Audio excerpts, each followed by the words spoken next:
Ana telung perkara sapa wong kang anduweni telung perkara iku ing dalam awake dhewe mengko wong iku bakal ngrasake legine iman. Ngerti apa orang ya? Paham apa ora? Nah itu ngomong ora.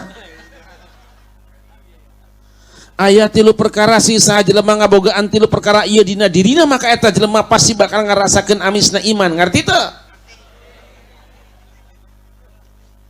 Ada 3 perkara siapa yang dalam dirinya ada 3 perkara ini maka ia akan merasakan manisnya iman. Apa yang dimaksud dengan manis iman? Manis iman itu kalau ketaatan terasa lebih nikmat dirasakan daripada kemaksiatan. Manis iman itu kalau membaca Al-Quran terasa lebih nikmat daripada membicarakan aib orang. Manis iman itu kalau puasa sunat terasa lebih nikmat daripada makan kekenyangan. Manis iman itu kalau sholat tahajud terasa lebih nikmat daripada nonton asamilan dan hiburan. Kalau saya bertanya dengan ibu-ibu yang berada di Pondok Cabe atau Ciputat, manakah yang lebih baik baca Quran apa ngomongin orang? Mereka akan menjawab bahwa yang paling baik adalah membaca Quran lebih baik daripada ngomongin orang. Tapi kalau saya tanya ibu-ibu mana yang lebih gurih baca Quran apa ngomongin orang? Mereka sering berbisik satu dengan yang lain mengatakan dengan suara yang hampir tidak kedengaran. Mereka mengatakan perasaan gurihan ngomongin orangnya daripada baca Quran. Dan kalau saya tanya mereka untuk menjawab dengan tegas, manakah yang lebih laris di pengajian? Ibu-ibu yang baca Quran apa yang ngomongin orang? Mereka tidak menjawab walaupun satu kata, tapi survei membuktikan ternyata ngomongin orang jauh lebih laris dibandingkan dengan baca Al-Quran. Mengapa? Sebab ibu-ibu yang berada di Pondok Cabe kalau mereka suruh baca Quran tidak tahu tajwidnya, mana idharnya, mana idghamnya, mana ikhfa'nya, mana iqlamnya, mad qasar waqaf dan ibtida'nya. Tetapi kalau mereka suruh ngomongin orang, mereka lancar semua, fasih semua, bisa murotal, nggak ada waqafnya. Itu ibu-ibu di Pondok Cabe. Kalau ibu-ibu di sini mah insya Allah tidak sama, lebih parah. Kenapa membaca Al-Quran tidak terasa lebih nikmat daripada ngomongin orang? Kenapa puasa sunat tidak terasa lebih nikmat daripada makan kekenyangan? Dan kenapa sholat tahajud tidak terasa lebih nikmat daripada nonton hiburan? Karena belum manis iman. Lantas bagaimana jalan keluarnya supaya kita merasakan manisnya iman? Nabi mengatakan, yang pertama, ayyakunallahu wa rasuluhu ahabba ilaihi mimma siwahuma. Hendaknya Allah dan Rasulnya lebih ia cintai daripada selain keduanya. Allah tidak melarang kita cinta istri, mungkin hasil rebutan dengan teman SMA. Allah tidak melarang kita cinta suami, mungkin hasil jebakan tetangga dan hansipnya. Allah tidak melarang kita cinta harta benda. Allah tidak melarang kita cinta jabatan. Allah tidak melarang kita cinta kedudukan. Yang tidak dibenarkan oleh Allah, kalau cinta istri, cinta suami, cinta harta, cinta jabatan dan kedudukan mengalahkan cinta kepada Allah dan Rasulnya. Kenapa Allah tidak melarang? Karena memang Allah telah menciptakan rasa cinta dalam diri kita. Izinkan saya bertanya pada ibu-ibu, di hati ibu ada rasa cinta apa tidak? Di hati ibu ada rasa cinta? Lembek sekali. Di hati bapak ada rasa cinta? Lebih kuat bapak, insya Allah nambah bini, insya Allah. Bagaimana supaya tumbuh rasa cinta kita kepada Allah? Man futihalahu babu dzikrillah faqad futihalahu babu mahabbatillah. Sapa wonge kang wis den buka kanggo iku wong lawang zikir marang Gusti Allah, mongko teman-teman wis kabuka kado iku wong lawang tresno marang Gusti. Taunya Allah doang. Saha jelemana anu geus dibukakeun ke Allah dina hatena cinta zikir ka Gusti Allah, maka eta teman-teman geus dibuka pikeun eta jelema naon panto cinta ka Gusti Allah. Siapa yang senang zikir kepada Allah, siapa yang suka zikir kepada Allah, siapa yang cinta zikir kepada Allah, siapa yang zikir kepada Allah, rajin zikir pada Allah, maka terbuka untuknya pintu untuk mencintai Allah. Alhamdulillah malam ini Kampung Raden apa Jati Raden ya? Alhamdulillah malam ini Kampung Raden ada majelis zikir. Alhamdulillah. Belum lama ini saya ngeliat di Ciledug ada spanduk gede banget, larangan berzikir. Gede banget. Larangan berzikir. Itu di Kelurahan Larangan namanya. Kenapa kita bersyukur kepada Allah?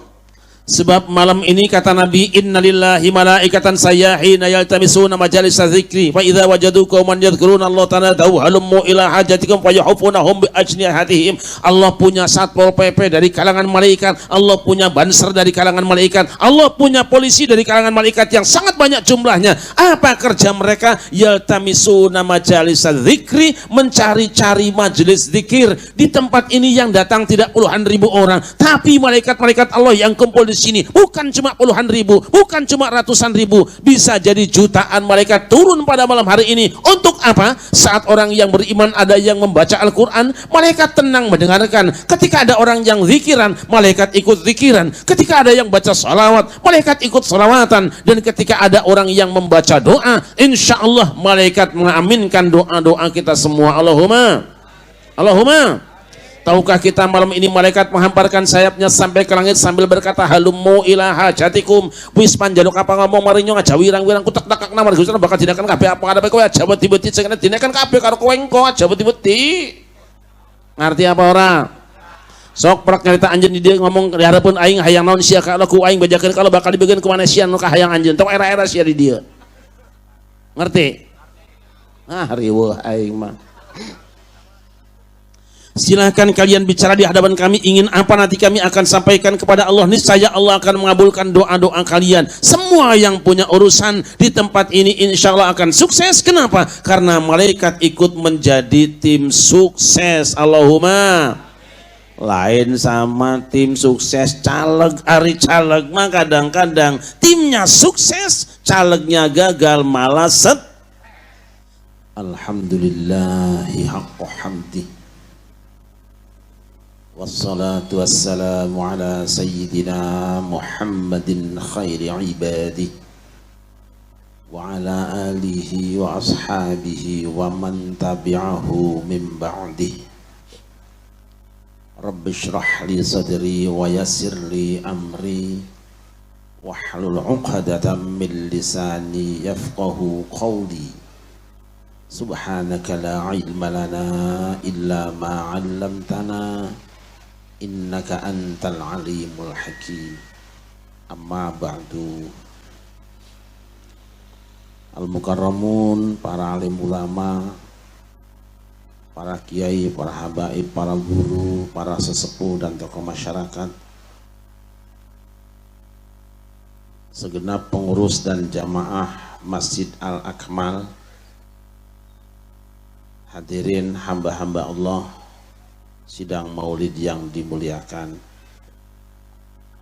Alhamdulillah, dengan izin Allah pada malam hari ini kita semua dipertemukan di tempat yang barokah ini. Harapan mudah-mudahan apapun yang kita lakukan semenjak dari kediaman masing-masing sampai dan selama di tempat ini hingga kembali nanti dicatat sebagai ibadah di hadapan Allah Subhanahu wa ta'ala. Salawat dan salam kita sanjungkan ke haribaan baginda Nabi besar Muhammad sallallahu alaihi wasallam beserta segenap keluarga dan sahabatnya, juga tercurah pada kita semua selaku umatnya yang selalu berusaha dan berupaya untuk berjalan sejalan dengan sunnah-sunnahnya. Mudah-mudahan hari kiamat nanti kita semua mendapatkan syafaatnya. Allahumma.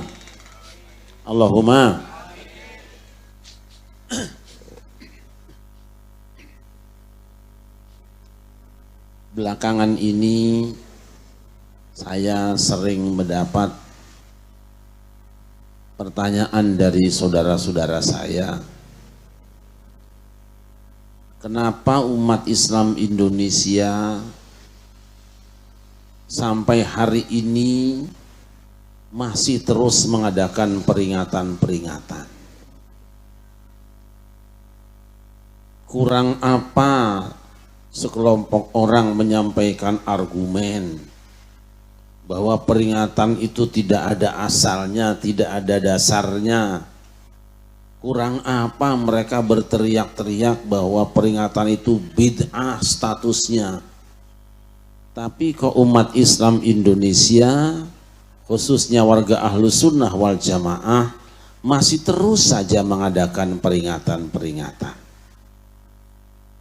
Maulid Nabi peringatan, Isra Mi'raj peringatan, Nuzulul Quran peringatan, 1 Muharram peringatan. Hampir semua hari yang bersejarah di dalam Islam selalu saja kita mengadakan peringatan. Bahkan hari-hari kebangsaan kita umat Islam adalah kelompok masyarakat yang paling semangat mengadakan peringatan. 17 Agustus peringatan, 28 Oktober peringatan, 10 November peringatan, bahkan 25 Desember juga. Nah, itu nggak boleh, bukan kita urusannya. Bahkan di bungkus-bungkus rokok juga ada peringatan. Itu kalau kita buka rokok ada tulisannya di luar, peringatan merokok membunuhmu. Cuman yang mengherankan tiap hari Pak RT bakarin rokok, tiap hari Pak RT ngisepin rokok, matiin rokok, rokoknya sudah pada mati, RT-nya orang mati-mati. Makanya sampai sekarang Nahdlatul Ulama, gudangnya para ulama, tidak mengharamkan rokok. Sampai hari ini Majelis Ulama sebagai pusat kumpulnya para ulama juga tidak mengharamkan rokok. Yang mengharamkan rokok saudara-saudara kita Muhammadiyah, ISIS, HTI, Wahabi. Lain masalah, itu soal perbedaan pendapat kecil. Jangan dipersoalkan. Prinsipnya apa? Yang suka rokok silakan terus ngisep rokok, yang tidak doyan rokok ndak usah makan rokok. Faktanya apa? Nyatanya saudara kita, meskipun fatwanya Muhammadiyah mengharamkan rokok, mantan ketua umumnya Din Samsudin. Jangan ribut kita. Betul apa tidak? Hamba Allah yang dimuliakan, kenapa kita mengadakan peringatan-peringatan? Karena kita masih punya ingatan. Jadi yang namanya peringatan itu khusus bagi orang-orang yang punya ingatan. Oleh karena itu kalau malam ini di Al-Akmal ada peringatan, berarti yang datang di tempat ini kiainya, habibnya, ustadznya, jamaahnya, bansernya, rakyatnya, termasuk ibu-ibunya yang ngobrol terus dari tadi, itu masih punya ingatan. Dan karena itu pula kalau besok ada orang yang mengharam-haramkan peringatan, membid'ahkan peringatan, tidak usah kita marah, tidak usah tersinggung, harap maklum mungkin orang itu sudah hilang. Sudah hilang? Jelas sama jelas? Kenapa kita mengadakan peringatan Maulid Nabi? Karena kita cinta Nabi. Kenapa kita harus mencintai Nabi? Sebab Nabi pernah mengatakan, salasun man kunna fihi wajada bihinna halawatal iman. Ana telung perkara sapa wong kang anduweni telung perkara iku ing dalam awake dhewe, mengko wong iku bakal ngrasake legine iman. Ngerti apa orang ya? Paham apa ora? Nah itu ngomong ora.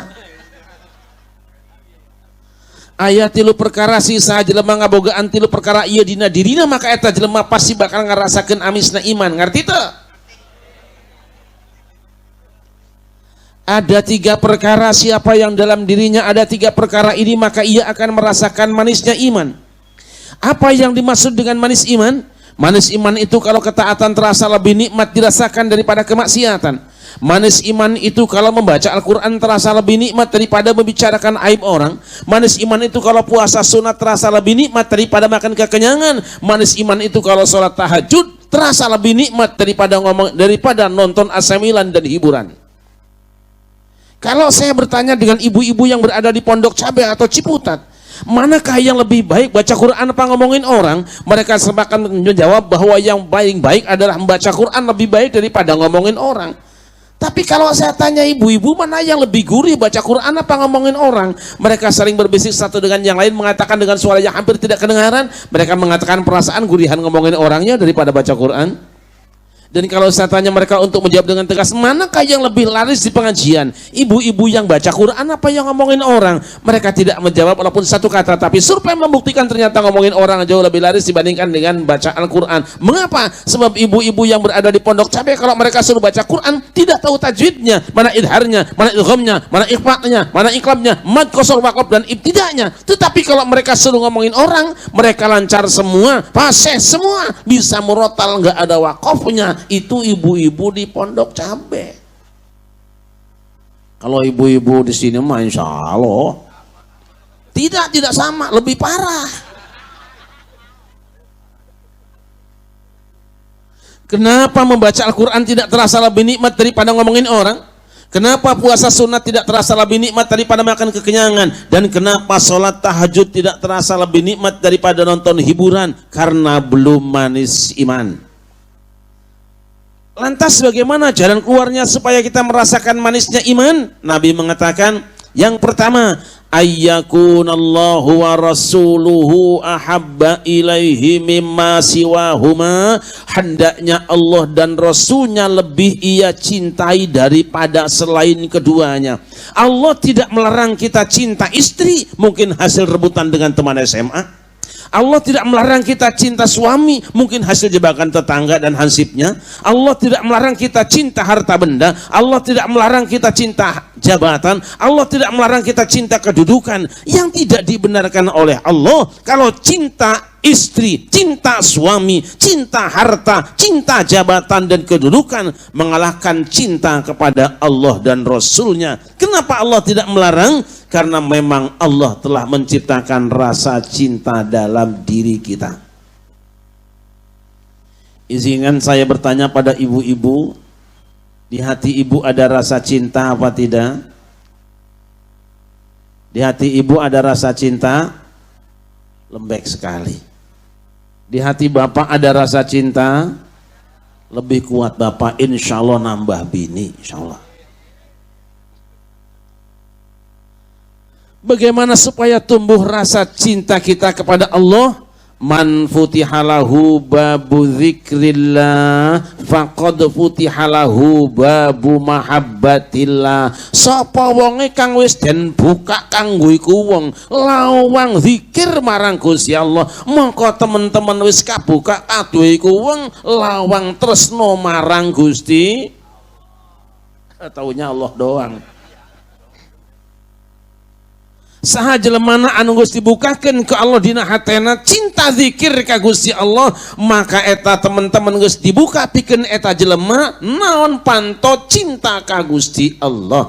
Siapa yang senang zikir kepada Allah, siapa yang suka zikir kepada Allah, siapa yang cinta zikir kepada Allah, siapa yang zikir kepada Allah, rajin zikir pada Allah, maka terbuka untuknya pintu untuk mencintai Allah.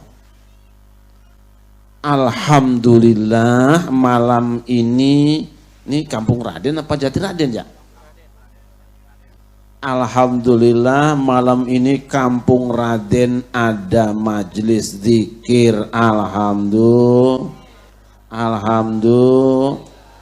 Belum lama ini saya ngeliat di Ciledug ada spanduk gede banget, larangan berzikir. Gede banget. Larangan berzikir. Itu di Kelurahan Larangan namanya. Kenapa kita bersyukur kepada Allah?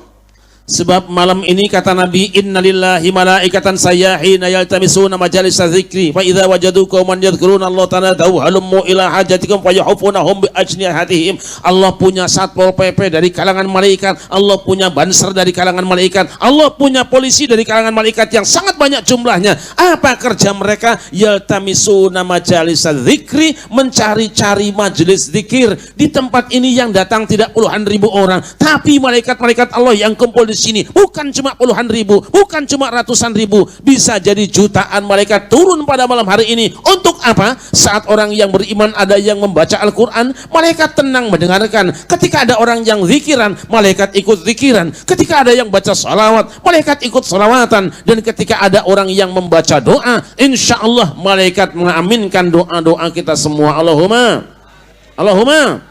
Tahukah kita malam ini malaikat menghamparkan sayapnya sampai ke langit sambil berkata, halummu ila hajatikum, wis panjaluk apa ngomong marinyo aja wirang-wirang kutek takak namar Gusti bakal dinakan kabeh apa ada kowe aja beti-beti sing dinakan kabeh karo kowe engko aja beti-beti.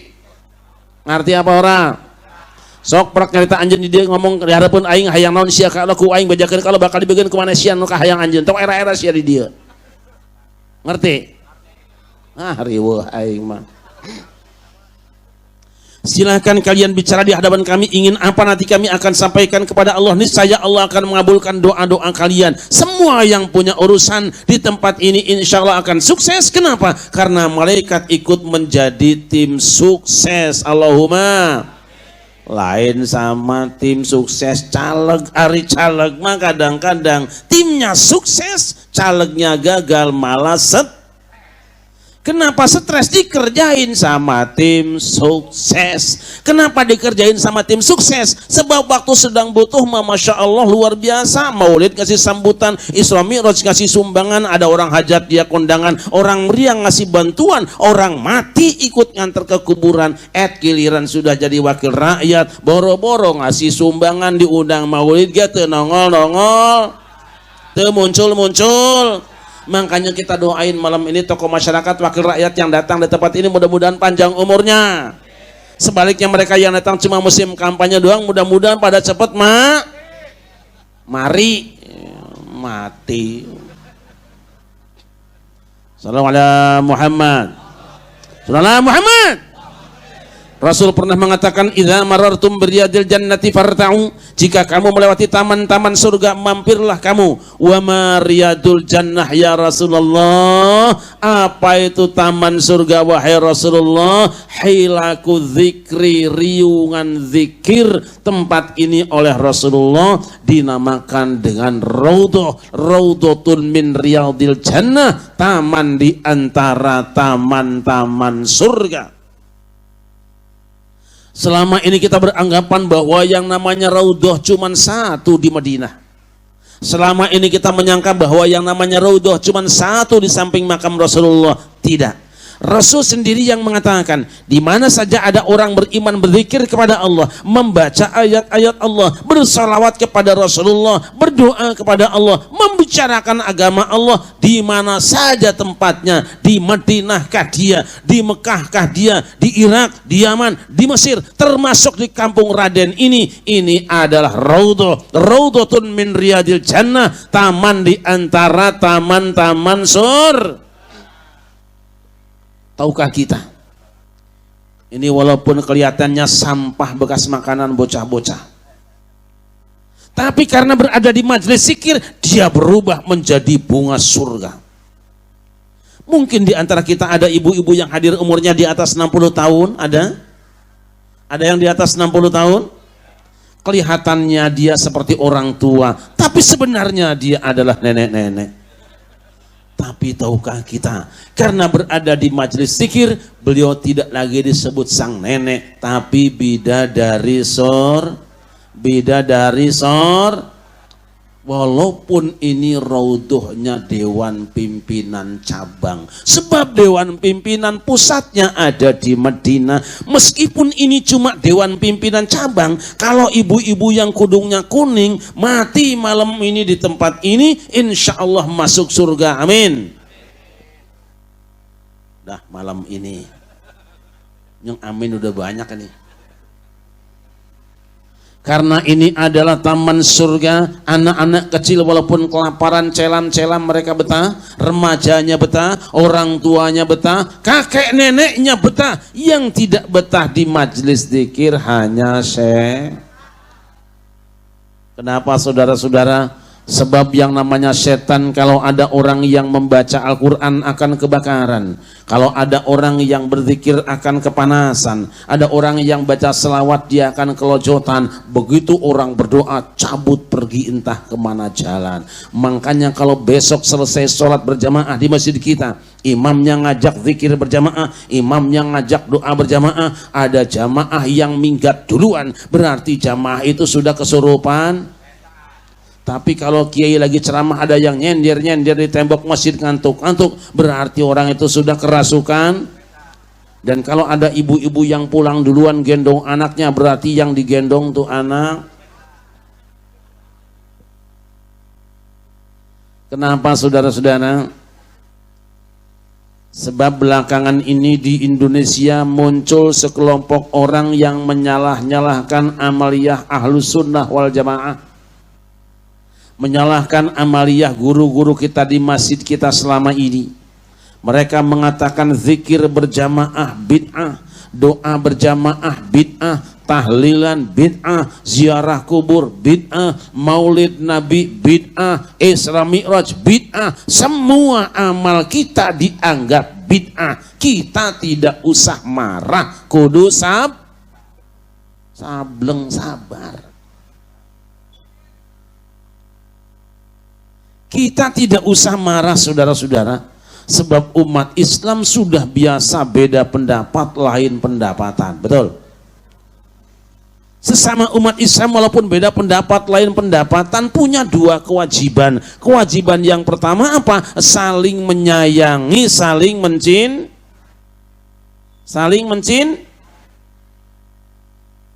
tai lagi. Yang kedua saling menghargai, saling menghor.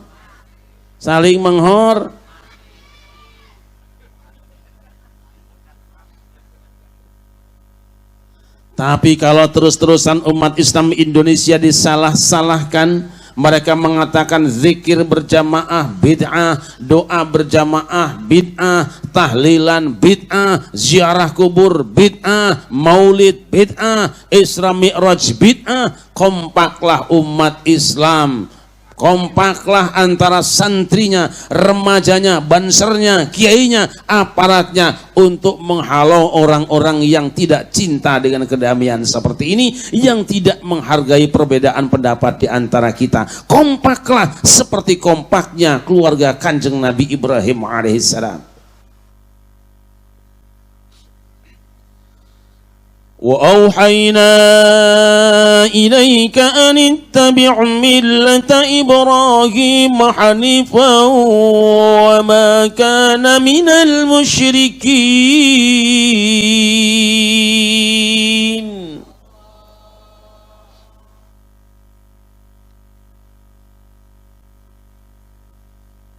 Nabi Ibrahim disuruh menyembelih anaknya oleh Allah.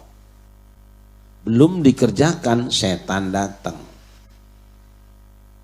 Ya bilang, bro, manggil Nabi mas bro. Padahal seharusnya kalau manggil seorang Nabi itu minimal Sayyidina. Tapi setan kan anti Sayyidina. Setan anti. Dia bilang, bro, apa set? Saya dengar katanya kamu disuruh nyembelih anak kamu ya? Betul. Siapa yang nyuruh? Allah. Kapan nyuruhnya? Semalam. Di mana? Dalam mimpi. Bro. Mungkin yang datang dalam mimpi kamu itu bukan Gusti Allah. Bisa jadi yang datang dalam mimpi kamu supaya kamu nyembelih anak kamu tuh setan. Padahal dia sendiri. Nabi Ibrahim tidak mau banyak bicara. Siapapun yang mengganggu ibadah kepada Allah, walaupun jenggotnya panjang, celananya cingkrang, pasti setan. Akhirnya Nabi Ibrahim ngambil batu, lempar, minggat setannya, lapor sama bosnya. Primen Kang? Gagal bos. Ini goblok nemen kowe gagal ya. Setan nyari Ismail. Apa mang? Kamu udah dengar mau dipotong sama bapak kamu? Sudah dengar. Lu mamang tahu dari mana? Dari YouTube. Emang setan ge ngajinya lewat YouTube, nggak mau qiraatul kutub. Setan ge belajar agamanya bukan dari ajengan tapi dari postingan. Ismail tidak mau banyak bicara. Siapapun yang mengganggu ibadah kepada Allah, walaupun bajunya kayak daster, kepalanya mirip ban skuter, pasti setan. Dia ambil batu, lempar, minggat setannya, lapor sama bosnya. Primen Kang, gagal maning bos. Asem kue gagal maning ya. Mail tuh bocah cilik. Iya bos, Mail tuh bocah cilik tapi tangannya macicil, matanya mendelik. Nyong beda serampang patu ping pitu ngasih bengkek gegeri nyong ki orang ngerosak nol sampean lah. Ini ngerti apa orang ya? Orang paham ini.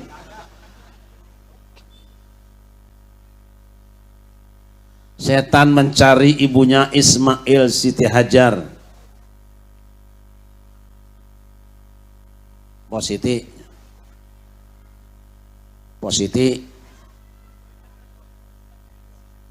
Ada positi. Apatan? Apa kamu sudah dengar suami kamu akan sembelih anak kamu Ismail? Sudah dengar. Ingat positi, waktu anakmu masih bayi cidit pindah ke tempat ini tanpa ATM, tanpa rekening, tanpa JPS, tanpa OKOC. Sekarang anakmu sedang lucu-lucunya, mestinya dia datang bawa oleh-oleh. Ini malah mau disembelih. Bagaimana perasaan kamu sebagai seorang ibu yang melahirkan anakmu itu? Aku rapopo.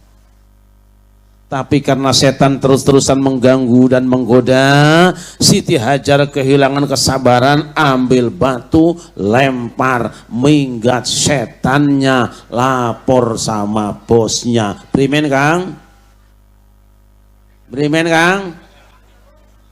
Kok mungkin banyak setannya di sini? Gagalnya setan merusak keluarga Kanjeng Nabi Ibrahim. Selamatnya keluarga Kanjeng Nabi Ibrahim dari aliran setan karena Ismail sebagai remaja Masjid Al-Akmalnya, karena Siti Hajar sebagai ketua Majelis Taklim Al-Akmalnya, karena Ibrahim ketua DKM-nya dan ustadznya, kompak dan serempak, tidak memberikan kesempatan ustadz setan memberikan pengajian mingguan, apalagi khutbah Jumatnya. Makanya kalau besok muncul ustadz yang seenaknya menyalah-nyalahkan umat Islam Indonesia, dia mengatakan zikir berjamaah bid'ah, doa berjamaah bid'ah, tahlilan bid'ah, ziarah kubur bid'ah, maulid Isra Mi'raj bid'ah, tidak usah tanya ayatnya, jangan cari hadisnya, langsung ambil batu. Jelas apa jelas? Gitu aja kok. Daripada repot mendingan ngopi.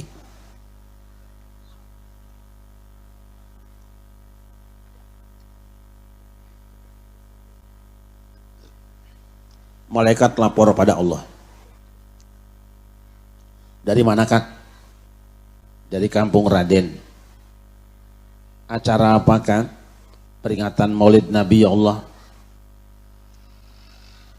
Siapa yang datangkan? Masya Allah ya Allah, para habaibnya, para kiainya, para ulama, aparatnya semua datang, pemuda dan pemudi datang, ibu-ibu berderet semuanya datang. Apa yang mereka lakukan wahai malaikatku? Ya Allah, hamba-hambamu di kampung Raden semuanya berzikir menyebut asmamu. Subhanallah wala wallahu akbar.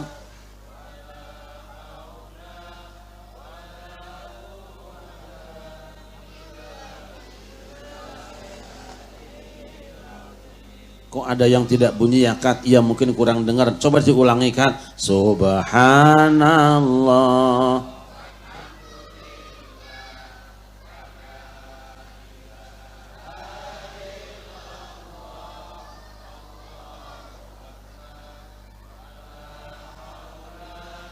Wala quwwata illa. Oh sebetulnya semua sudah berbunyi angkat, sudah, cuman karena mobil aja berisik bener. Apa yang mereka minta wahai malaikatku? Ya Allah, hamba-hambamu di kampung Raden di Masjid Al-Akmal minta diampuni semua dosa-dosanya. Beritahukan, aku tidak akan mengampuni orang yang tidak ikut membaca amin. Apalagi yang mereka minta, wahai malaikatku, ya Allah, mereka minta dibebaskan dari api neraka. Aku juga tidak akan mengabulkan doa orang yang aminnya terpaksa. Apalagi yang mereka minta, malaikatku, ya Allah, hamba-hambamu semuanya minta dimasukkan ke dalam surga. Memangnya orang kampung Raden ada potongan masuk surga, malaikatku? Tidak ada, ya Allah. Dari mana kamu tahu mereka tidak ada potongan masuk surga? Belago jawab sendiri. Dari cara duduknya ibu-ibu.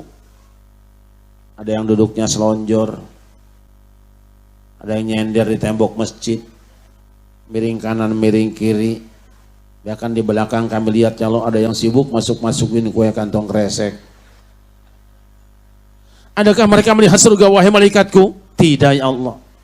Bagaimana kalau mereka melihat surga? Seandainya mereka melihat surga, ya Allah, pasti mereka akan histeris sejeritan minta dimasukkan ke dalam surga. Isyhadu ya malaikati anni qad ghafartu lahum. Saksikan wahai malaikatku, sungguh mereka semua sudah kuampuni dosa-dosanya. Allahumma. Iya, ada malaikat yang interupsi. Boleh nanya, ya Allah, apa kan? Kan tidak semua orang yang datang di tempat itu membaca kitab sucimu.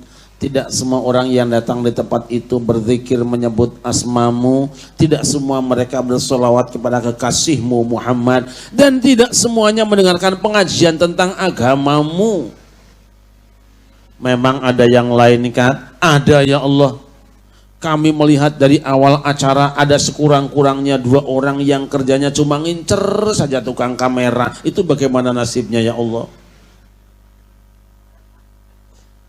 Allah berfirman, humul julasa'ul ladzi la yashqa bihim jalisuhum. Hai malaikatku, orang-orang yang duduk di tempat itu adalah orang-orang soleh. Siapapun bergabung dengan mereka, termasuk yang berdiri lagi moto sebelah kiri kiai, itu tidak akan pernah merugi. Termasuk orang yang ketiduran, tidak akan merugi, karena dosa mereka semua sudah kuampuni. Alhamdulillah. Begitu indahnya majlis ini, duduknya doang ngebersihin dosa. Acara indah seperti ini, ada yang bilang bid, ada yang bilang bid, jancuk. Hamba Allah yang dimuliakan, begitu indahnya zikir, tetapi terkadang batin kita berbisik seolah-olah zikir tidak ada maknanya, tidak ada artinya, tidak ada gunanya. Padahal para nabi, para wali dan orang-orang soleh terdahulu sampai hari ini ketika mereka berhadapan dengan tantangan dan rintangan, dengan godaan, ujian dan cobaan, mereka senantiasa berzikir kepada Allah, berdoa mohon pada Allah Subhanahu wa ta'ala. Selamanya itu jalan keluar akhirnya. Mereka tidak terlalu percayakan pada otak dan ototnya, tapi mereka bersandar pada Allah Subhanahu. Wah, luar biasa nih bocah, dikira mesti ada isinya kalimat. Sallallahu alaihi Muhammad. Sallallahu alaihi Muhammad. Lihat Kanjeng Nabi Adam. Adam dan Hawa sedang enak-enaknya berumah tangga. Tiba-tiba datang orang ketiga. Orang ketiga itu adalah lawan politiknya yang ingin menjatuhkan dari kehormatannya. Apa yang terjadi? Adam dan Hawa jatuh dari surga. Hawa jatuhnya di Jeddah. Adam jatuhnya di India. Untung saja Allah Subhanahu wa ta'ala bermurah kepada Adam. Adam mendapatkan WA wahyu Allah. Fatalaqa Adamu min rabbih kalimatin fataba alaihi innahu huwat tawwabur rahim.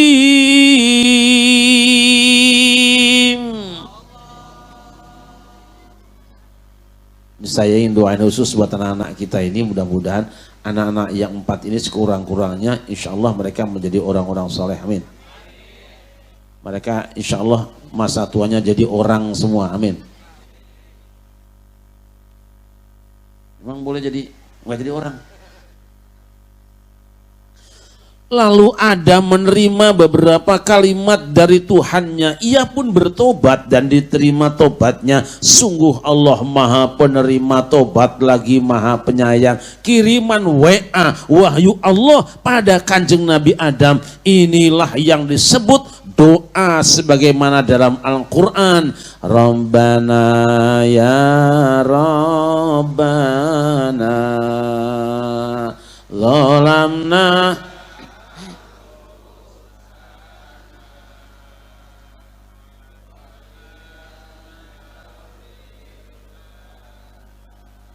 wa tarhamna.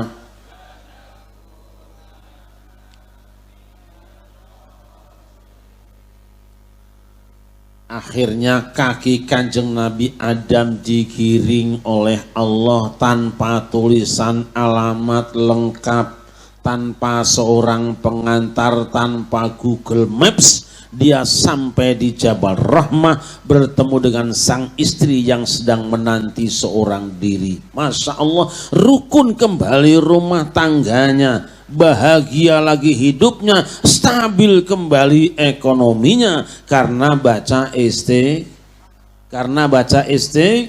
Maka siapa yang seret rizkinya, susah ekonomi dan materinya, jangan salahkan siapa-siapa. Koreksi diri, bangunlah menjelang pagi, baca istighfar. Astaghfirullah. Astaghfirullah. Rabbi zidni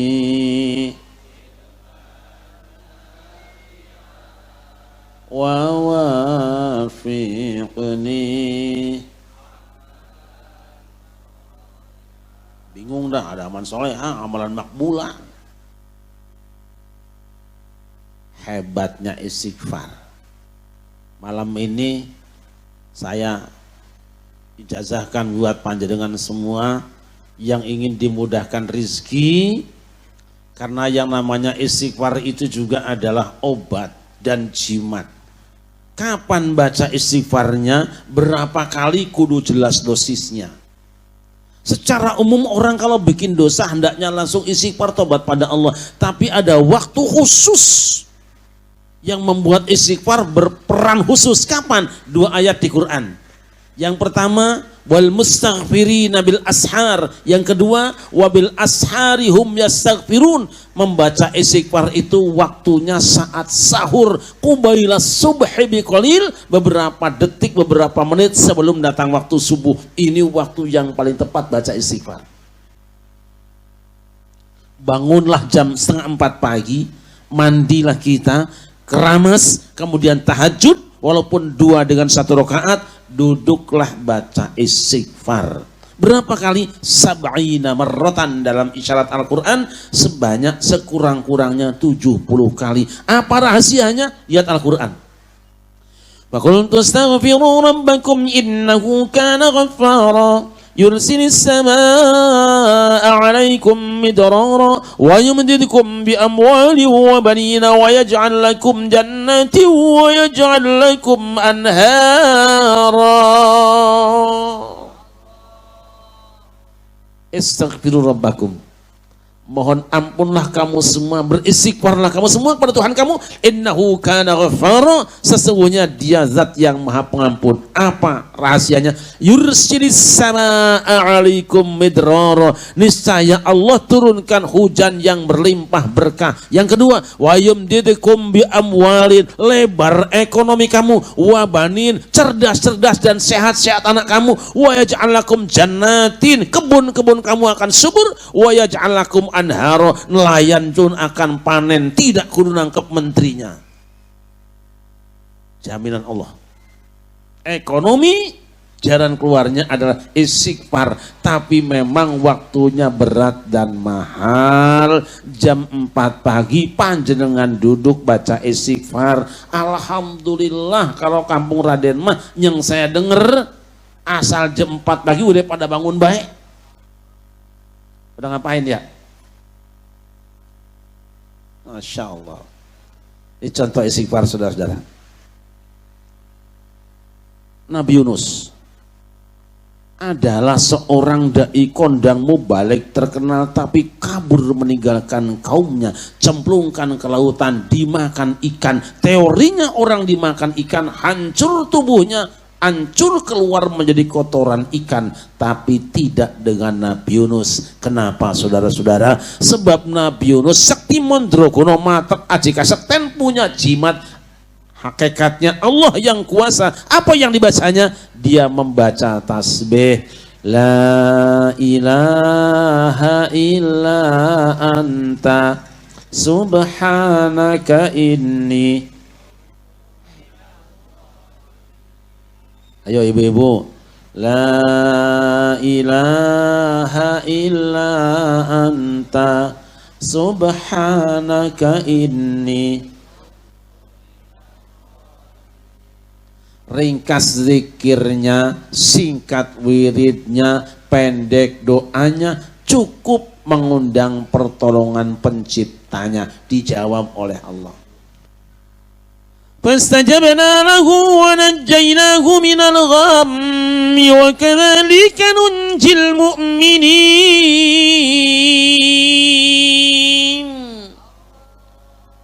Maka kami perkenankan doa Yunus. Kami selamatkan ia dari kegelapan hidupnya.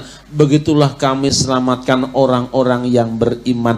Yunus keluar dari perut ikan dalam keadaan segar bugar, sedikit pun tiada ternoda. Mengapa Yunus menjadi sakti? Karena dia membaca tasbih.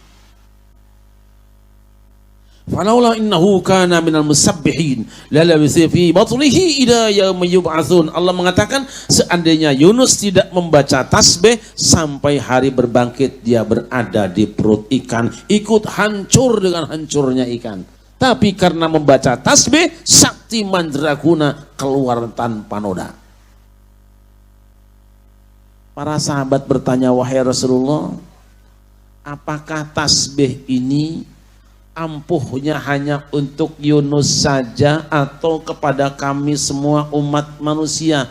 Teruskan ayatnya, akhir ayat, wa kadzalika nunjil mu'minin. Begitulah kami selamatkan orang-orang yang beriman. Tah jang cek Allah ge, doa teh ampuh untuk semua orang yang beriman, bukan cuma Yunus yang bisa memanfaatkan senjata ini. Siapapun berada di dalam kegelapan hidupnya membaca tasbih Nabi Yunus, dijamin oleh Allah habis gelap terbitlah. Syaratnya apa? Syaratnya iman. Punten, saya mau tanya ini, malam ini ada Pak RT enggak di sini? Ada Pak RT kita?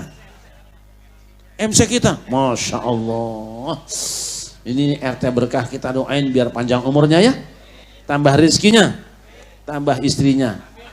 Walah pura-pura lu girang aja. Gue doain mudah-mudahan Pak RT yang mana saja yang datang malam ini, mudah-mudahan tahun besok diangkat jadi lurah di pedalaman Irian Jaya. Amin.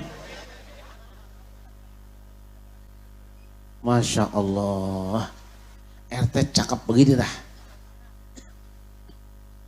Kalau Pak RT kita beriman seperti ini, berarti doa Nabi Yunus bisa diamalkan sama Pak RT. Minggu besok, ajak Pak RT ke Ragunan. Bawa ke kandang macan. Sesampai kandang macan, bilang Pak RT, buka. Kata penjaga, ada apa Pak? Lo jangan banyak omong, gua nih RT, merangkap MC. Begitu kandang macan dibuka, seluruh masyarakat kampung Raden bersama-sama memberikan dorongan kepada Pak RT.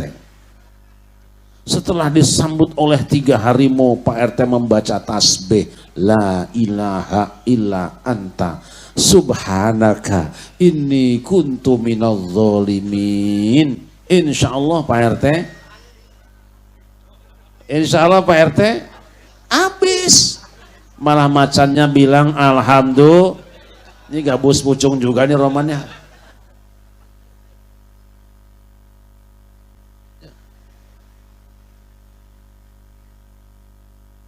Masya Allah, ini anak soleh-soleh ini. Wah, lebih cakep lagi kalau sendal ono masuk-masukin.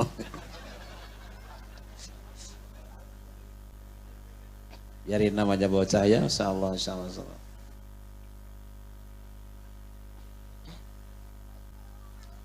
Lihat Kanjeng Nabi Ibrahim.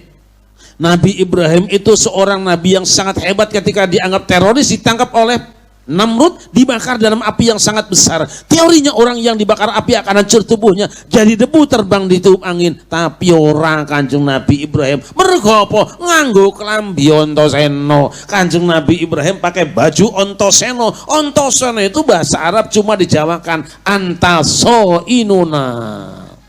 Engkau ya Allah yang menjaga membentengi kami. Apa yang dibaca Kanjeng Nabi Ibrahim? Hasbunallah wa ni'mal wakil.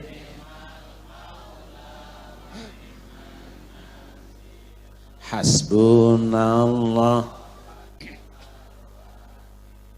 ni'mal maula. Ayo kompak. Hasbunallah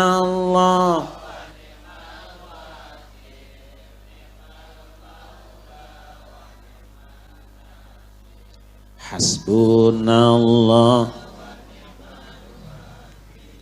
ni'mal maula. Ini wirid, ini zikir segitu enaknya sama ibu-ibu diganti. Coba indung indung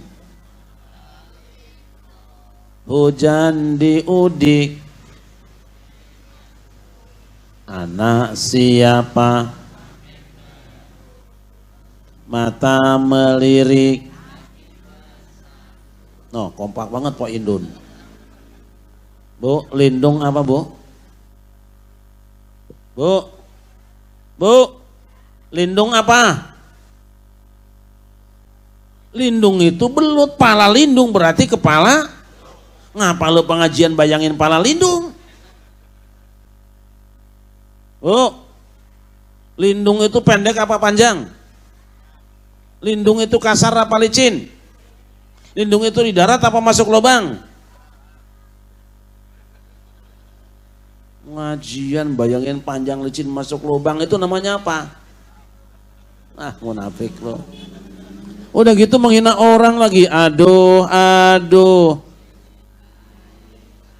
Mandi di kali, tidak sembayang di dalam kubur. Nopo nunung. Ada perempuan mandi di kali, rambutnya tidak sembahyang, tidak di dalam kubur mendapat, namanya Siti. Sembarangan tuh. Siti Aisyah itu istri Rasulullah. Ibu menghina keluarga Nabi berarti ibu penganut aliran sesat.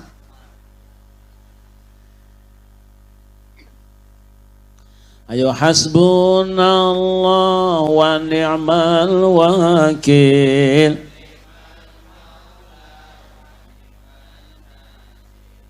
Hasbunallah.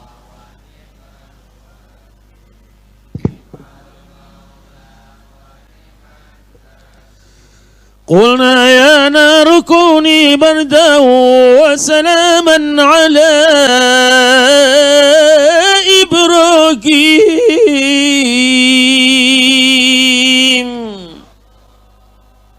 Wahai api, dinginlah kamu dan berikanlah jaminan keselamatan pada Ibrahim. Habis kayu bakarnya, padam apinya, keluarlah Ibrahim telecet-lecet, tececel-cecel, enggak item-item, acan. Kenapa Nabi Ibrahim tidak mempan dibakar api? Karena membaca hasbunallah wa ni'mal. Ini pun bisa diamalkan sama Pak RT. Begitu ada rumah warga kebakaran, datanglah mobil pemadam kebakaran. Tiba-tiba muncul Pak RT. Beliau bertanya, kemana nih mobil? Nyemprot Pak RT. Minggir. Kenapa Pak RT? Gua bilang lu minggir. Emang kenapa Pak RT? Ya lu mah kagak tahu. Sebab mobil pemadam kebakaran ini bid'ah dhalalah, tidak pernah ada zaman Rasulullah.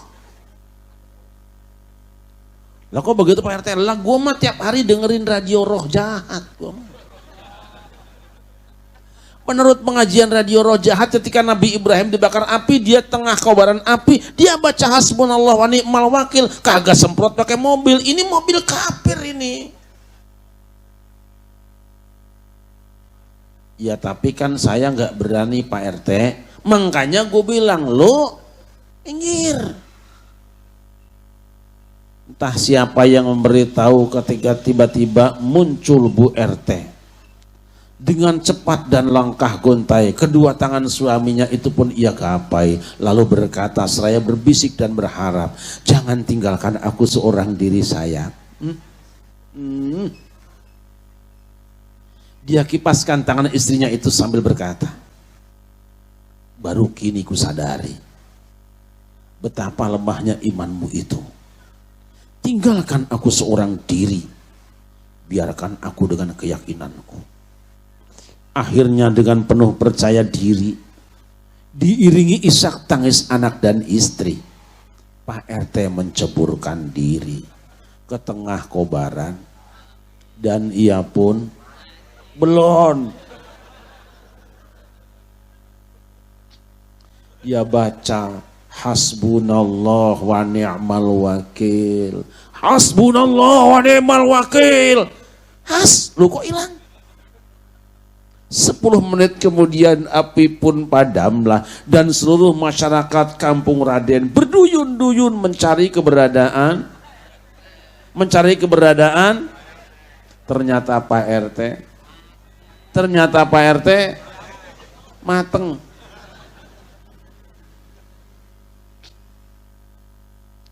Hebatnya zikir.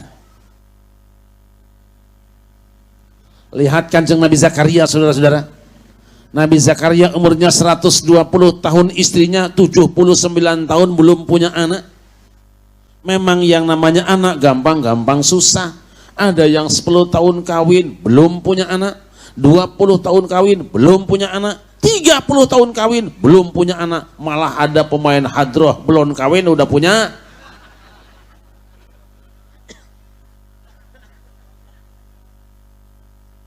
Ia berdoa kepada Allah, Rabbi habli min ladunka dzurriyyatan thayyibatan innaka sami'ud du'a.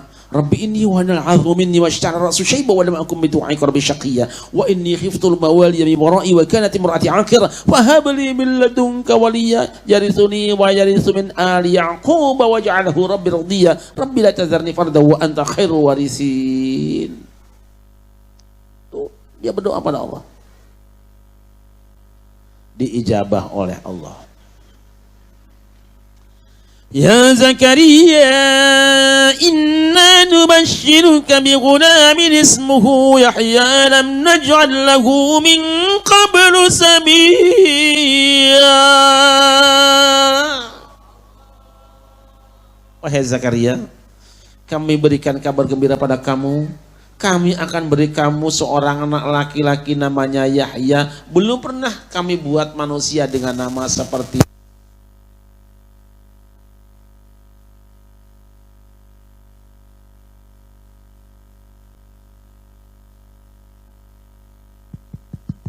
tes. Baterai kali ya. Kaget Nabi Zakaria, ya Allah, bagaimana aku akan punya anak sedangkan umurku sudah tua dan istriku mandul dari muda? Allah jawab, huwa alayya hayyinu wa qad khalaqtuka min qablu wa lam taku syai'a. Itu urusan bagiku gampang Zakaria. Aku telah menciptakan kamu dalam keadaan sempurna padahal dulu kamu bukan siapa-siapa, bahkan bukan apa-apa. Nabi Zakaria bertanya, Rabbi ja'alli ayah. Kalau terjemah aslinya, Tuhan buatkan untuk aku tanda-tandanya. Tapi kalau ahli isyarat dia akan terjemahkan lain. Ya Allah, apa wiridnya? Apa tirakatnya? Ini yang saya simpulkan ini. Allah jawab 3. Yen kowe pengen temen duwe anak Zakaria, lakonono 3 iki. Lamun sia bener hayang boga budak, sok lakukan ku anjeun 3 ya. Jika kamu benar pengen punya anak, tirakatmu 3. Apa yang 3? Yang pertama, Allah tukalliman nasa salasata ayyamin illa ramza. Kamu tidak boleh berbicara selama 3 hari 3 malam kecuali dengan isyarat tangan saja. Jangan ngobrol. Yang kedua Zakaria, wadhkur rabbaka katsira, banyaklah engkau berzikir pada Tuhanmu. 3 hari 3 malam Zakaria tidak ngobrol tapi banyak zikir, persis dengan ibu-ibu kampung Raden, kagak zikir banyak. Yang ketiga, wasabbih bil asyyi wal ibkar, bacalah tasbih pagi dan petang. Begitu diamalkan oleh Nabi Zakaria, ibu-ibu, 3 hari 3 malam, tiba-tiba istrinya nenek-nenek 80 tahun mat ren bun ngendog emang bebek. Kenapa istri Nabi Zakaria nenek-nenek 80 tahun kok bisa hamil? Karena Nabi Zakaria membaca tas. Ini pun bisa diamalkan sama Pak RT. Cari nenek-nenek 80 tahun, kawinkan sama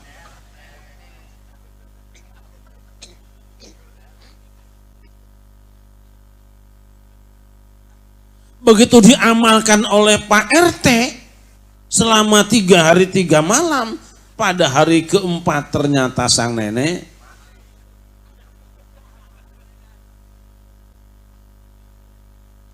hamba Allah yang dimuliakan.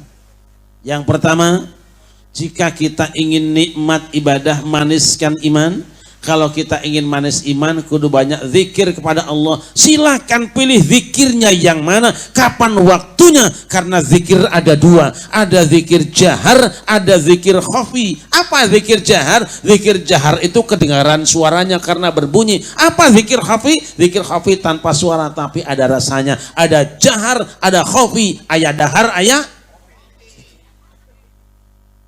Zikir jahar itu kayak dahar, ada suara piringnya, tapi zikir khafi tanpa suara, hanya yang melakukannya yang merasakannya.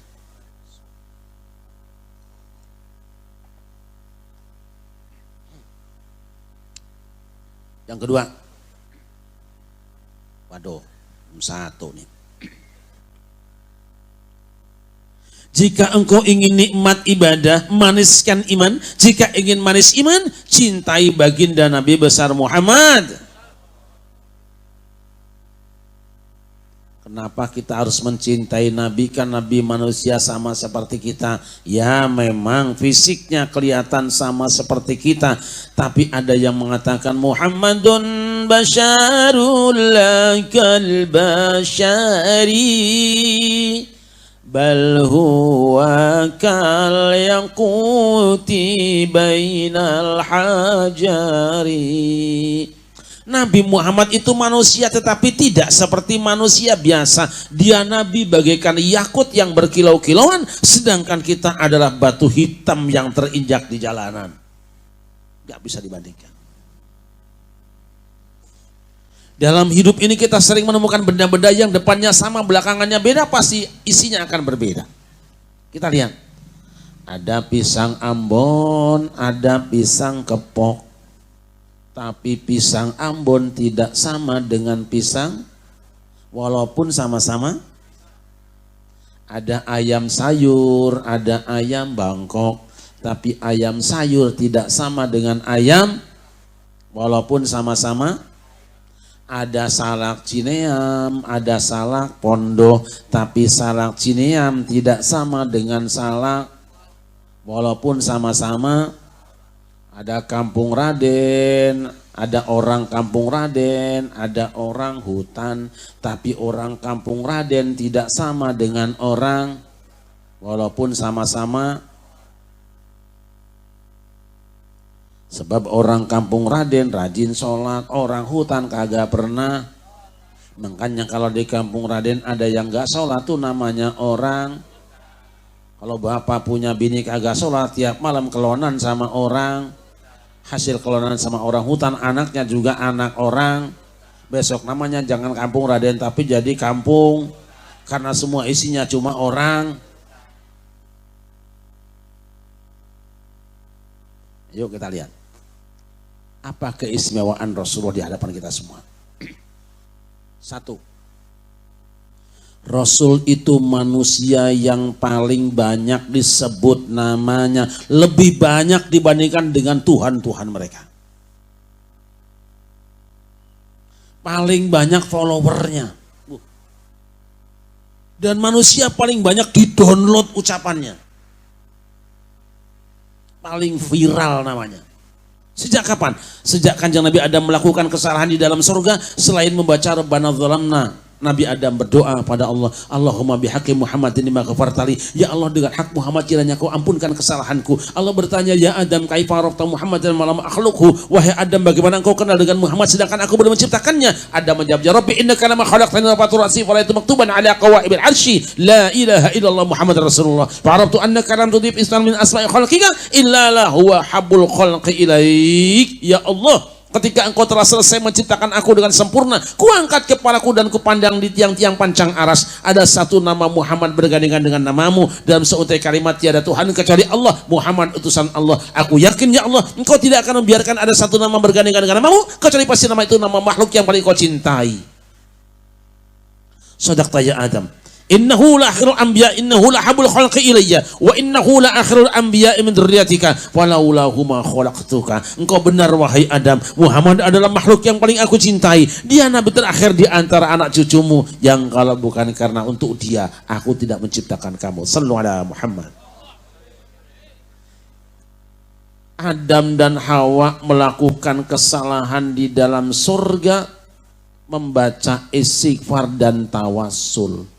Setan juga bikin salah, tapi ketika ditegur tidak mau istighfar, tidak mau tawassul. Kenapa? Sebab setan anti istighfar, anti istighfar, anti. Makanya kalau ada ustadz mengharam-haramkan tawassul, itu ustadz murid. Alhamdulillah, keluarga saya di Kampung Raden ini, yang saya dengar dari DKM, termasuk warga yang rajin baca rawi, betul? Ini namanya apa? Rawi ya? Rawi apa maulid apa berjanji? Rawi ya? Masya Allah. Punya orok baca rawi, sunatan baca, kawinan baca, maulid baca, Isra Miraj baca, pindahan rumahnya baca. Karena kita jago, kita kan jago rawi. Subhanallah. Ini paket nih. Satu, Nabi Muhammad itu manusia yang paling banyak disebut namanya. Dua, beliau adalah manusia yang paling mulia nasabnya. Kenapa? Lihat Allah berjanji. Naqalahu ila maqarrihi min sadafati Aminatan Zuhri wa khassaha al-qaribul mujibu bi an takuna umman li Mustafa.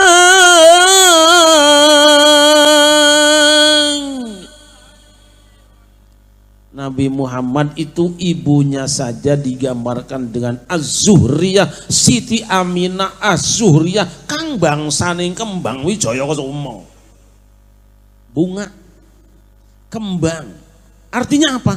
Kita tahu namanya kembang itu selalu menjadi lambang keindahan. Gadis cantik disebut kembang desa. Bocah lucu kembang buruan. Coba. Ada orang besar meninggal dunia, kita kirimkan karangan bunga. Ada orang selesai bangun gedung tinggi, ucapan selamat dengan karangan bunga.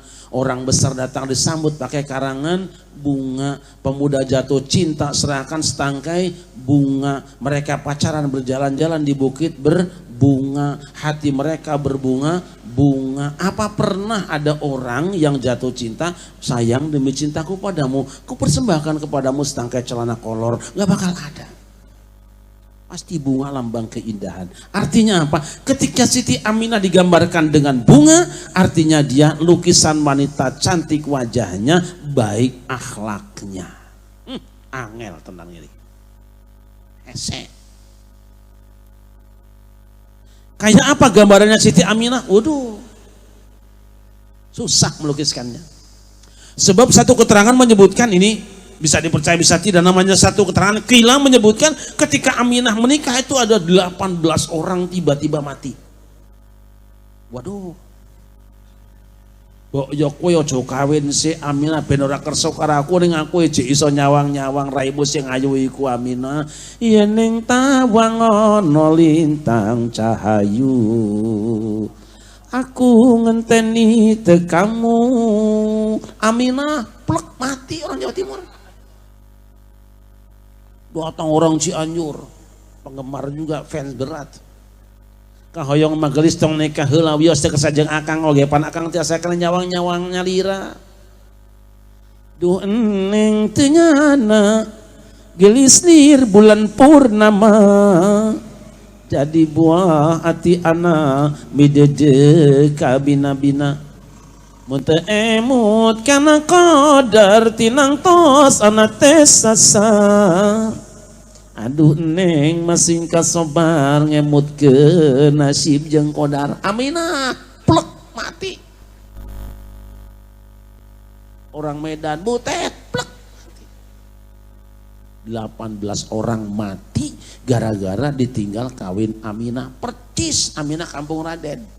Begitu kawin ada 18 ekor ayam mati. Itu gak dipaksa. Kayak apa? Cukup ambil lukisan Al-Quran. Kalau kita ingin menggambarkan Aminah, gambarkan dengan istrinya Kanjeng Nabi Musa. Siapa namanya, Bu? Nah, aing mah.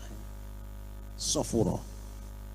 Ketika Musa kenal dengan seorang perempuan sedang ngantri ngambil air untuk ternaknya, dibantuin sama dia, si perempuan jatuh cinta juga, cuma ngelapor sama bapaknya. Lain ceritanya Pak, itu ada cowok bantuin kita, badannya kuat lagi be, angkatnya jadi karyawan kita, alah nih jatuh cinta.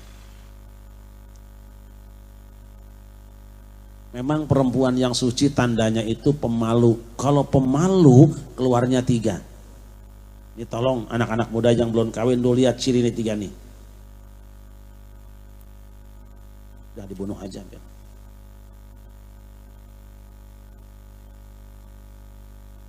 Dah itu mati. Ini mesin hidup ini. Sengaja ya. 1. Jika perempuan itu suci biasanya sedikit bicaranya.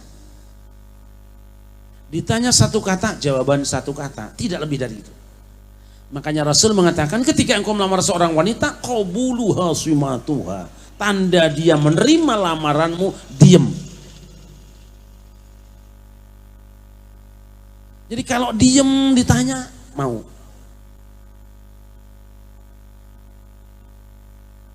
Tapi kata orang Indonesia, yen sira nglamar wong wedok aja ndelok cangkeme, aja ndelok omongan raine, delok maring jempol sikile. Nek nalika kok lamar jempol sikile obah-obah, iku kersa karo awakmu.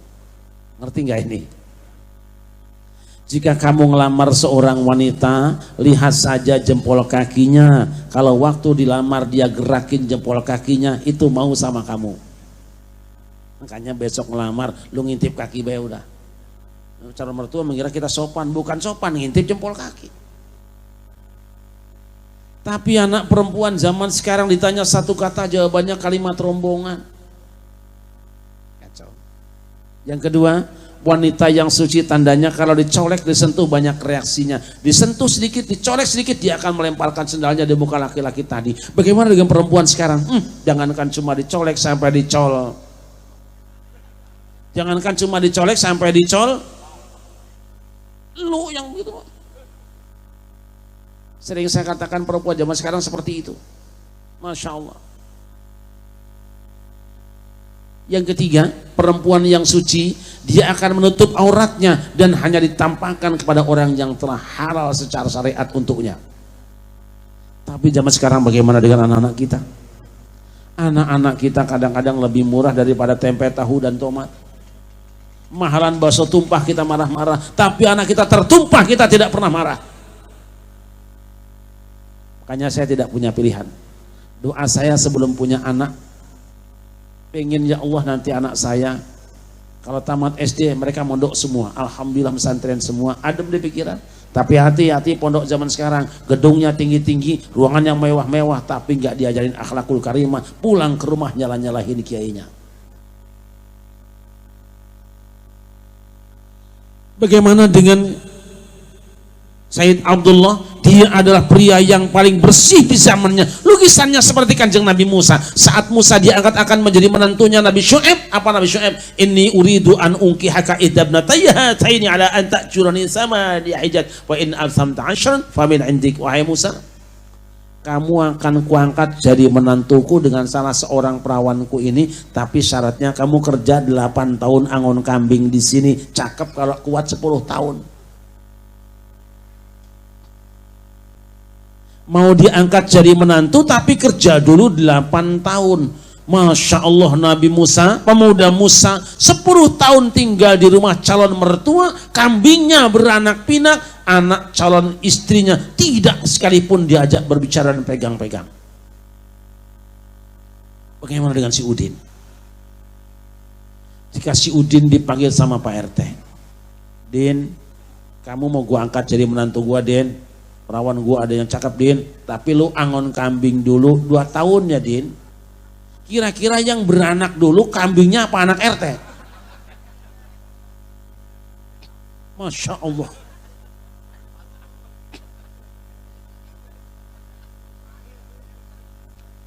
Luar biasa.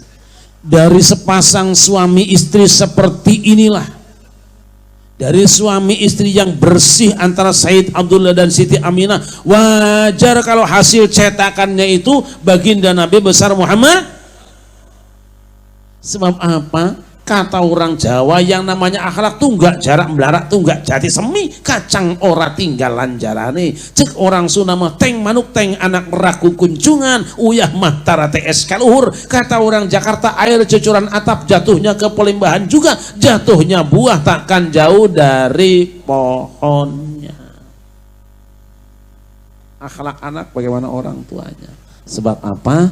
Orang tua adalah guru pertama. Ada peribahasa mengatakan guru kencing berdiri, murid kencing berlari. Lah kalau gurunya kentut berbunyi, besok muridnya kentut berisi. Siapa yang salah? Ayo, ini penting. Hamba yang dimuliakan. Ini yang kedua, Nabi Muhammad adalah manusia yang paling mulia nasabnya. Yang ketiga, Nabi Muhammad adalah manusia yang paling sempurna akhlaknya. Kenapa? Memang beliau ditugaskan untuk menyempurnakan akhlak. Yuk. Ya Rasulullah, salamun alaik ya rafi'a sya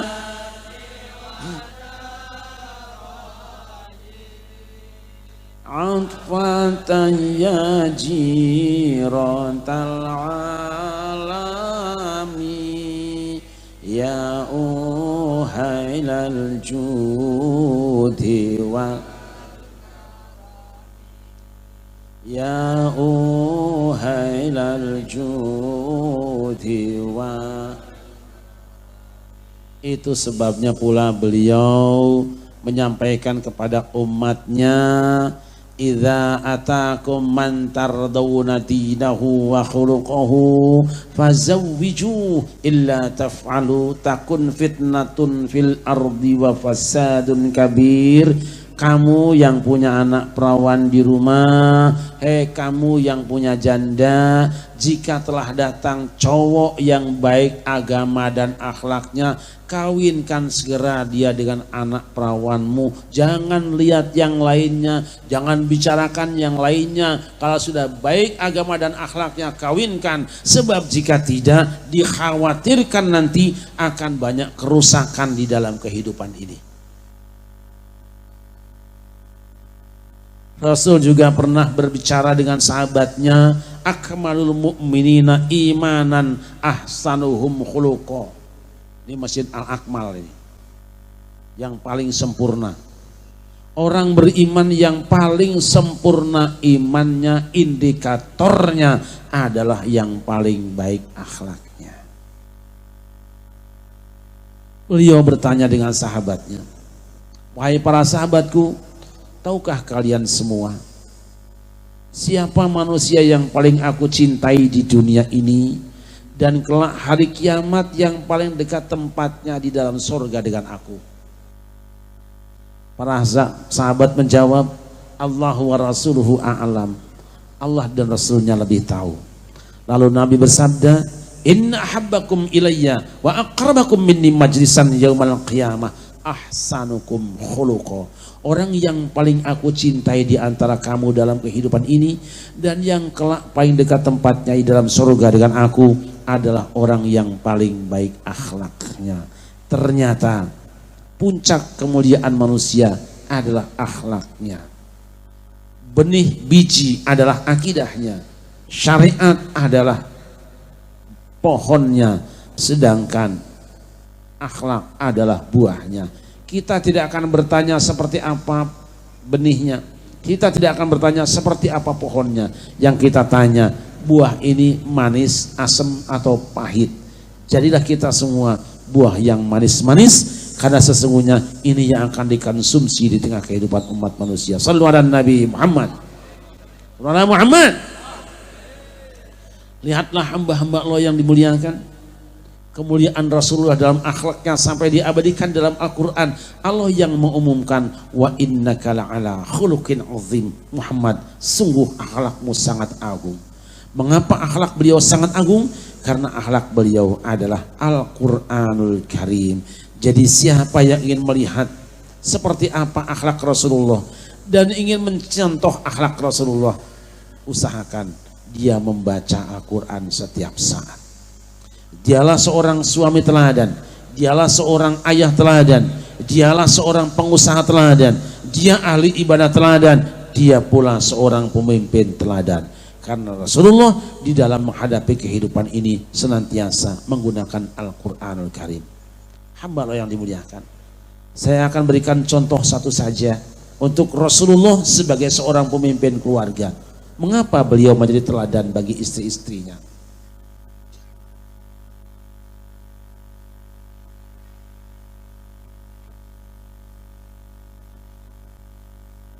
Pernah Rasulullah kumpulkan istrinya sekitar 9 orang.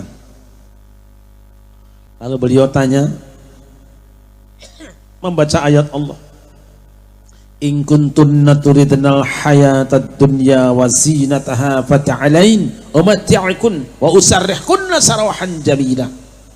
Wahai istri-istriku, jika kamu semua menghendaki materi dunia dan segala perhiasan dan keindahannya, akan kupuaskan kamu, akan kucumponi karepmu, tapi di saat yang sama aku ceraikan kamu dengan sebaik-baiknya. Kamu pilih istriku dalam keadaan kaya raya tanpa aku di sampingmu, atau aku bersamamu tidak punya apa-apa? Apa jawaban istrinya? Wahai Rasulullah, daripada kami punya dunia seisinya tanpa paduka di samping kami, lebih baik kami tidak punya apa-apa, asal kau perkenankan aku berada di sampingmu. Coba lemparkan pertanyaan ini kepada Bu RT. Jika satu saat Pak RT dalam keadaan sakit keras karena kencing manis, sehingga malam hari senantiasa ingkar nasi, tidak mau makan nasi, tiba-tiba sedang dirawat, dia berkata kepada sang istri, sayang, 2 tahun sudah kau merawat aku dalam keadaan sakit, entah kapan kesembuhannya. Terima kasih ya sayang. Aku teringat aku masih punya simpanan uang di BRI, tidak banyak, cuma kira-kira 2 miliar sayang. Kira-kira sayang nunggu aku sembuh dulu atau ngurus rekening dulu? Apa jawaban Bu RT? Tidak. Sebagai seorang solihah dia akan berkata, sayang, sejak pertama aku jadi istrimu, telah aku persembahkan semua hidupku untuk kebahagiaanmu. Jangan pernah ragu, aku pasti akan berada terus di sampingmu. Tapi ngomong-ngomong, di mana rekeningmu itu? Kenapa sang istri begitu sayang dengan Rasulullah? Karena mimpi kaum wanita tentang pria idaman ada pada Rasulullah. Wanita mana yang tidak jatuh cinta dengan pria yang tampan? Rasul kasyamsi wa kal badr, bagaikan mutiara dan bagaikan bulan purnama. Dia manusia paling tampan di masanya dan zamannya. Wanita mana yang tidak kesengsem dengan pria yang sayang istrinya? Oh, Rasul manusia yang paling sayang dengan istri-istrinya. Kapankah seorang wanita tahu suami itu sayang dengan dirinya? Saat istrinya sudah tua, dalam keadaan jelek, manyun pula mulutnya. Lihat suamimu. Jika dia masih berkata dengan kata sayang, benar dia menyayangimu. Kenapa? Sebab kalau cuma berhadapan dengan perempuan yang cantik, masih muda tersenyum, tidak usah anak muda, tidak usah orang tua, Pak RT juga masih suka ngelihat seperti ini. Tapi saat sudah tua, engkau dalam keadaan marah, mukamu jelek, lihat sikapnya. Bagaimana Rasulullah? Sampai tua beliau tidak pernah berubah kasih dan sayang pada istrinya.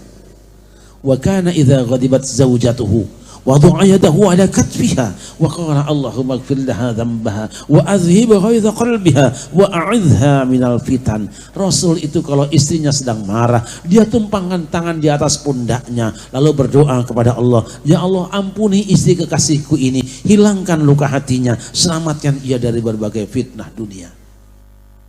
Alangkah indahnya Rasulullah. Dari mana pelajaran ini? Pelajaran dari Kanjeng Nabi Ayub alaihissalam ketika dia kecewa dengan istrinya karena telah menjual barang kesayangannya, tapi pada akhirnya dia memaafkan kesalahannya karena tahu betapa menderita dan sulitnya menjadi seorang istri. Rasul tidak menampar istrinya walaupun dalam keadaan marah dari kecewakannya.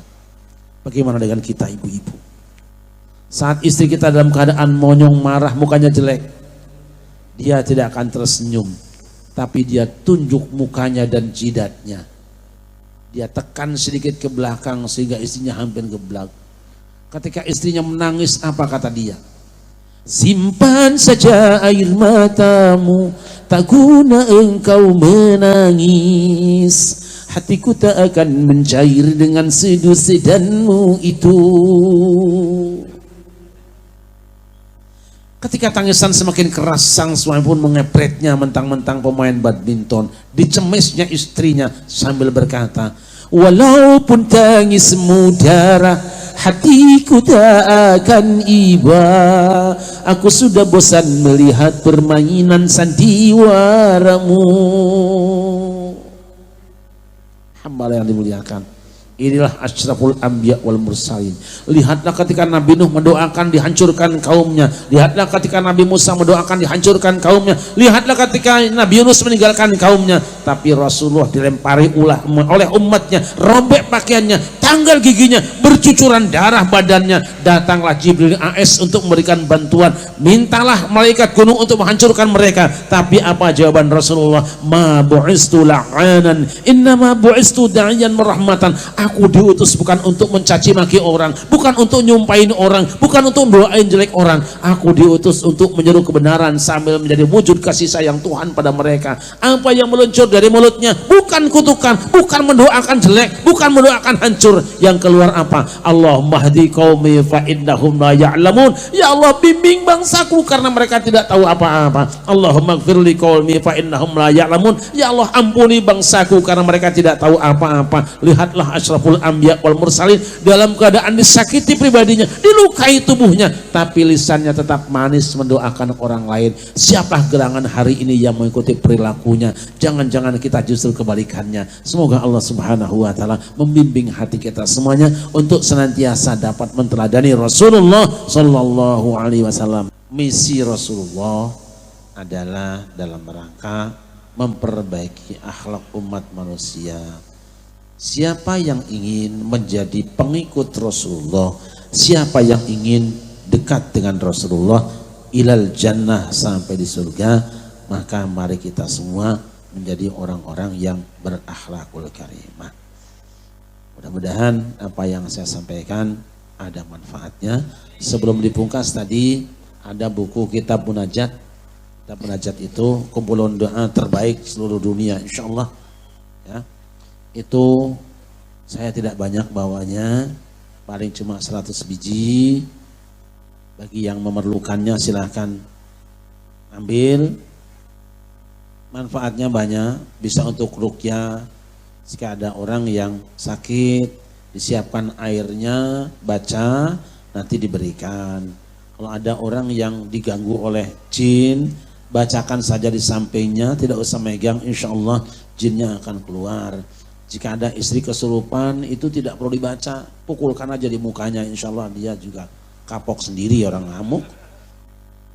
Rumah ada jinnya, siapkan garamnya, airnya dibacakan bareng-bareng, kita taburkan sekeliling atau di pintu rumah kita. Saya tidak banyak bawanya, cuma sedikit. Yang memerlukan silakan langsung di sana. Saya tidak menjual ya, tolong, saya tidak menjual ya, sama sekali saya tidak menjualnya. Yang perlu tinggal ngambil dan bayarnya di situ juga ya. Mohon maaf jika ada hal yang kurang berkenan. Kita doakan para guru-guru kita semua, para sesepuh kita semua, mudah-mudahan mereka diberikan kesehatan dan umur panjang.